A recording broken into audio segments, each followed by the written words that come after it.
Once again, good afternoon, racing fans, and welcome in here for a beautiful Friday afternoon of Grand Circuit racing action at the historic Red Mile. Overnight rain showers have left us with a good track to begin on the Friday card. If you have out your racing programs, we'll take a look at your changes. Not much to report here this afternoon. In fact, the first 9 races are clear. Races 1 through 9 are clear here this afternoon. Moving into the 10th race this afternoon, we have a scratch of the 7 Bully Boy. Once again, this afternoon's 10th race, scratch number 7, Bully Boy. Races 11 and 12 are clear this afternoon, so that is your only change of the program. Please note we do have a $10,000 guaranteed to pick 4, and that will begin as always with race number 7. Once again, good afternoon. Welcome aboard here. I am Gabe Prewitt, pleased to be joined once more by our good friend and in-house professional gambler and handicapper, Chuck Grubbs. And Chuck, it's a beautiful afternoon in Lexington. I know late last night we didn't know if we'd get this type of weather. Yeah, we got a thunder shower about 7 to 8. The track crew's working hard right now. The track looks really good. Yeah, and a lot of times after rain, it could be a really fast track. Track could tighten up here this afternoon. We've got some very good talented horses here today. Could see some really big miles here, assuming this weather holds up. Yeah, I'm really looking forward to the 5th race today. A lot of good fillies, 2-year-old pacing fillies.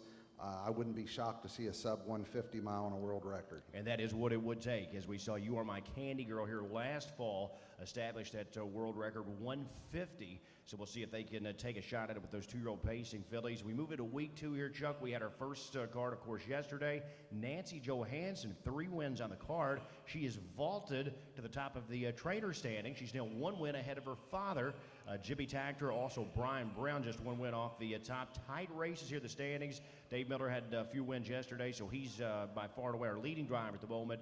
But good races here shaping up into the final 3 days. Yes, looking forward to the weekend, of course. Futurity, round 4 or 5 between Manchego and Atlanta. I'm really looking forward to that.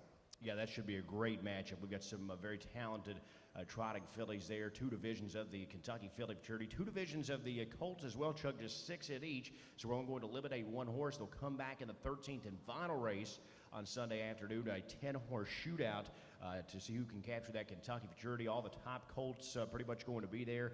That should be fun as well. Of course, Saturday, don't forget about that card because Lazarus is here. What do you make of that matchup? I believe it's round 4, Lazarus versus McWicked.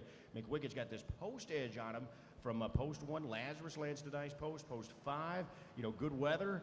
What are you predicting for that renewal of the All-Raj? Well, I think McWicked has finally got the post position advantage, which he's never had. So I think it's going to be a heck of a race, something for the fans to see that they'll leave here wanting more. Yeah, it'll be a great race. McWicked, he's been left to do a lot of the heavy lifting and a lot of those miles. He doesn't leave the gate all that quickly as well. So we'll see. He may be forced first over again there from post 1, but we know he won't be sitting too far back, and at least he won't have to work to get into some position early in that All-Raj on Saturday afternoon. Of course, working on a mystery who put in a huge effort here. He's now 4 for 4, that undefeated Colt. He's in Saturday afternoon as well. So 2 blockbuster cards over the next couple of afternoons. We hope you'll make plans to join us for that. How about the finale? Before we dive into this afternoon's action, Chuck, yesterday we almost saw a world record here yesterday afternoon.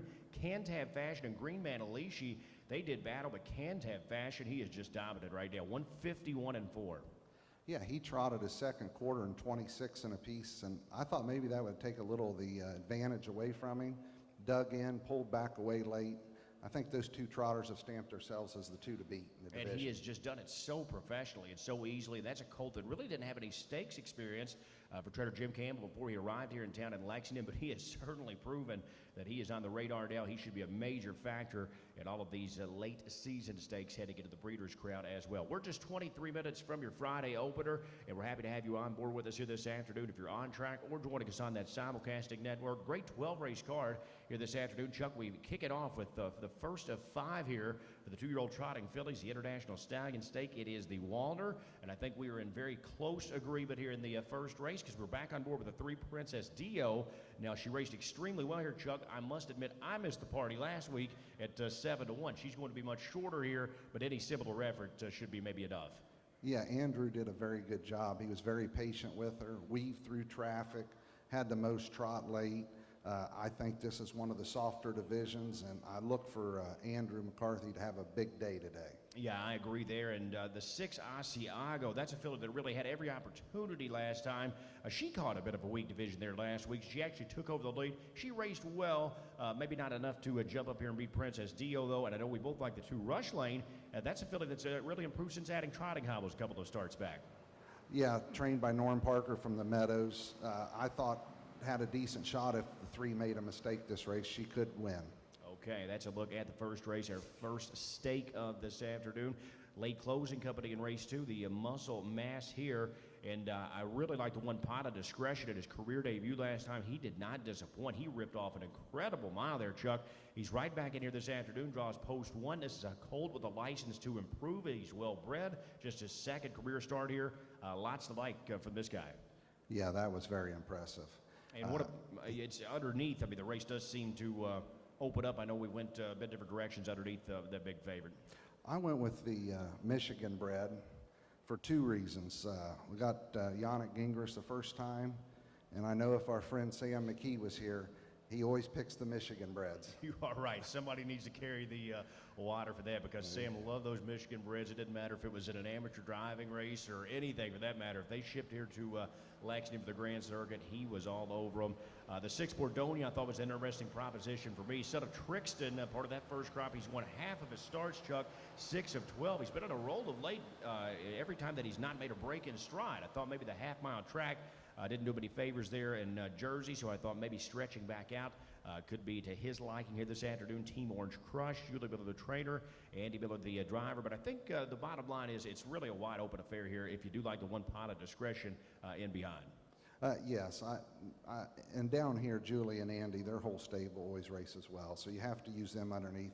I thought the 1 was probably one of the more free bingo spots on the card. It looked like a pretty chalky double for Andrew McCarthy. And what do you make of the 2 Senor Cardine? That's a trotter we've seen do well here in the past, but he was a bit disappointing last week after he got away with a very reasonable tempo on top. Yeah, Pilot Discretion sat behind him, and when he pulled him out, he just buzzed right around him, and he just got beat right at the wire for a second. But he could be definitely a use underneath, but the 1 sticks out to me. Okay, I agree there. Maybe a slam dunk, a single to kick off this afternoon's pick 5 there in race number 2. Third race in their stakes event here, 2-year-old pacing fillies, Chuck, first of 4 divisions. And a bit of a wide open group here, but we ended up on the same filly, I believe, the inside, the 1 Euphoria.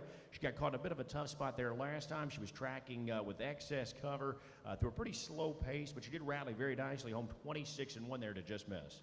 Yeah, she come from an impossible spot, 4th over into a very soft pace.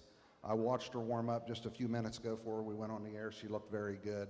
I like her in this spot. And that is a key note, because this filly, we've seen her get rough gated. At times, she maybe has not always been the soundest filly. We know she's got a lot of talent. So it's a heads-up note that she did warm up well here today. Maybe some extra credit there in the column of the 1 Euphoria. We're ice cold underneath together, Chuck, 1, 4, and 6 in this afternoon's 3rd race. We move on now to the 4th race, 2nd of 5 for the 2-year-old trotting fillies here once more. And I'm going to try a bit of an upsetter here. I think you are as well. The 1 Golden Tricks. Now, I know you're a replay watcher as well, Chuck. This filly really exploded in the final 1/8 of a mile last week. She was under very careful handling. She'd been making breaks from time to time in recent memory. So I think it was really just an acclimating mile over the track. I'm expecting a much more aggressive steer here this afternoon from that inside post. Yeah, he drove her with kid gloves last week. She made a few mistakes on the half-mile track, but on the mile track, all of her lines are good. I expect her to be positioned a little bit better today. She's battled with Special Honor in the New Jersey Sire Stakes, so I don't see much difference between these 3 horses. The 1, 3, 5, I just went with the value like you did. I agree 100%. I thought the 1, 3, and 5, you could really just toss them in a bag, go with whichever filly you like. But at the end of the day, I think we're all in agreement the 1 Golden Tricks is probably going to offer the best price. So if you're between them, why not sign up there and try to find her value in race 4 this afternoon. 5th race, 2nd division for the 2-year-old pacing fillies, and this is as deep of a group of pacing fillies. Chuck, this looks like it could be a Breeders' Crown final, for goodness sakes, and there's 4 divisions here today. A lot of these great fillies ended up in the same division. We have the Ohio Sire Stake champion, the Kentucky Sire Stake champion, and I didn't put either one of them on my ticket, but I think either one of them could win. That's how tough. The 2's the horse to beat, but the 2 through 7, I wouldn't be surprised if any of them won. Yeah, I agree. It's just a completely wide open crapshoot. I am on board with the 2 War Will You Beat as well. You know, she sat on 0 tolerances back there in that last start at Hoosier Park, and really was a mismatch down the lane, Chuck. This filly sprinted home 25-4 to a handy win there.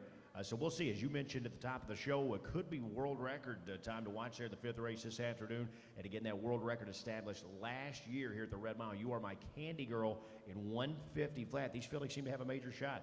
Oh, yes, definitely. I mean, War Will You Beat sit, like you said, on 0 tolerances back, and then 0 tolerance came here last week off of cheap fractions and angled wide and just exploded. So these are excellent fillies in this race. I agree. I'm looking forward to that maybe more than any of the races here on this afternoon's card. 6th race this afternoon will close out our 50-cent pick 5. And Chuck, I'm on a lot of chalk this afternoon, so whenever I try and take think I might have a shot to beat some of the favorites, I'm going to try and do so. That's the case here with the One Global Pageant.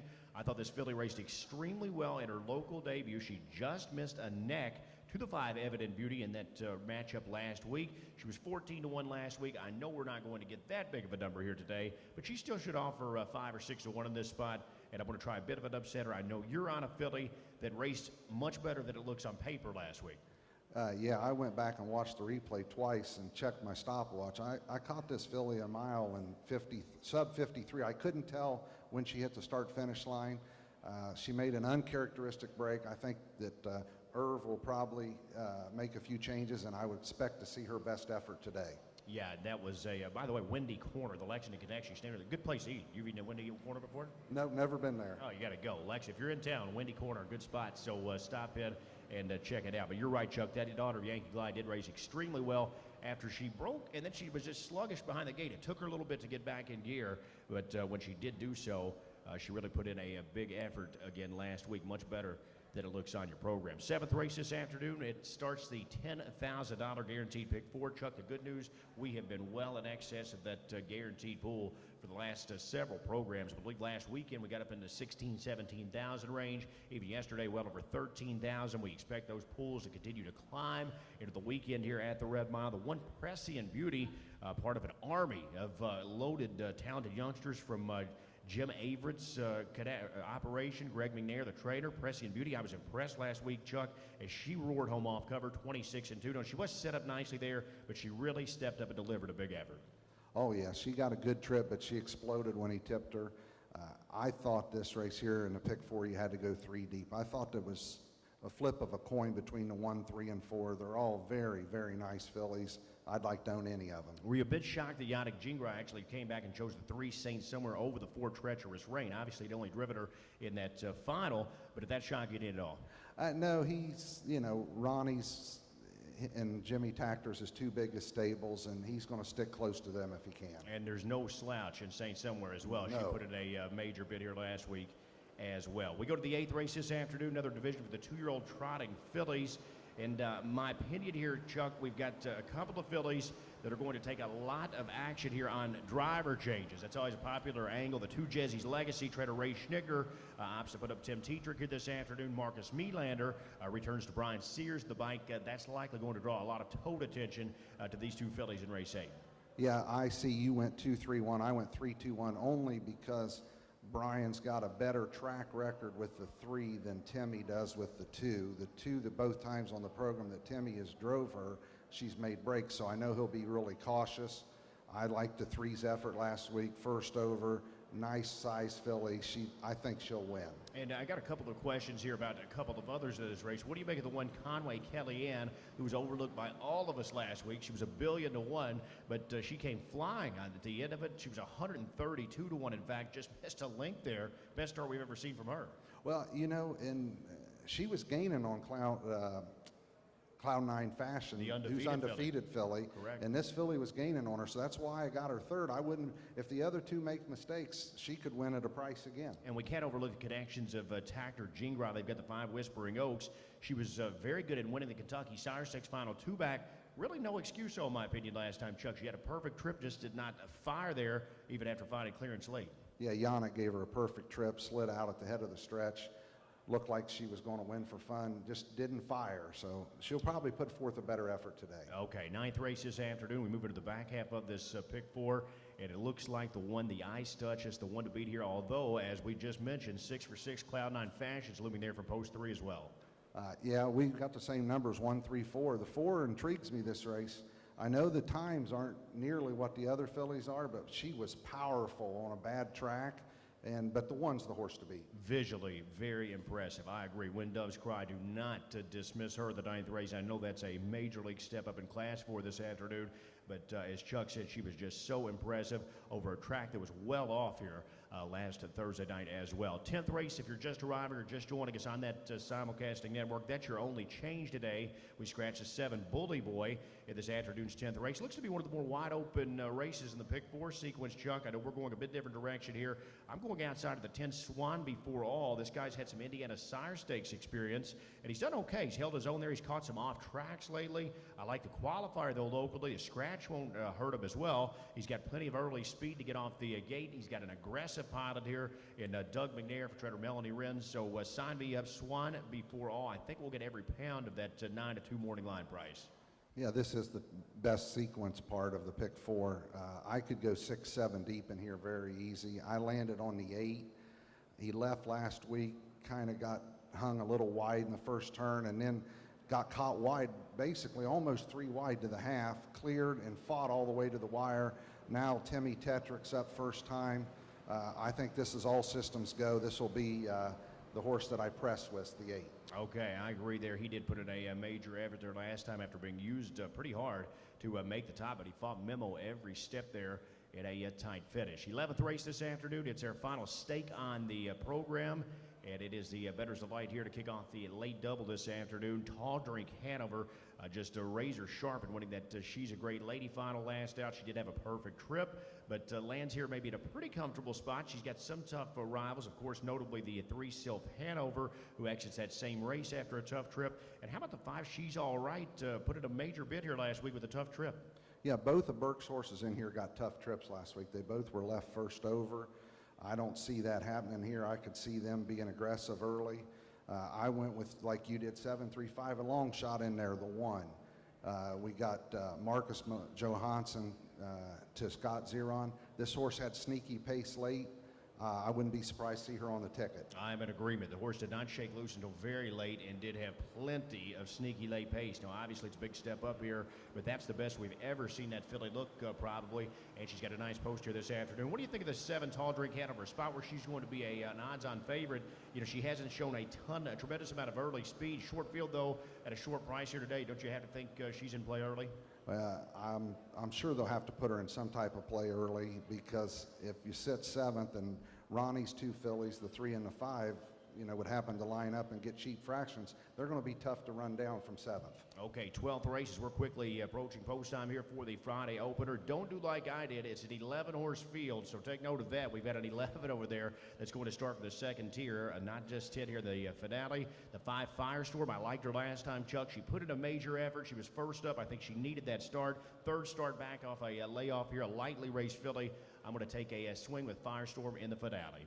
Yes, the 5 and the 10, who was my selection, Lorena's Ruffian, both got the 2 worst trips. They were both first over. They both raced super. I could have went 5-10-1 just as easy as 10-5-1. I think one of those 2 are the winners. In the dark, as you know, you and I have both seen her race for years here at the Red Mile. I didn't think that was her kind of trip last week. I thought she liked to target. I think a little softer trip, she might be there also. I agree. She was just used extremely hard, but that's a talented filly. It wouldn't shock me to see her bounce back here this afternoon. That's a look at your Friday afternoon races here at the Red Mile. Beautiful weather. Come on out if you're in the area. Good luck here this afternoon. We're just 8 minutes from the opener.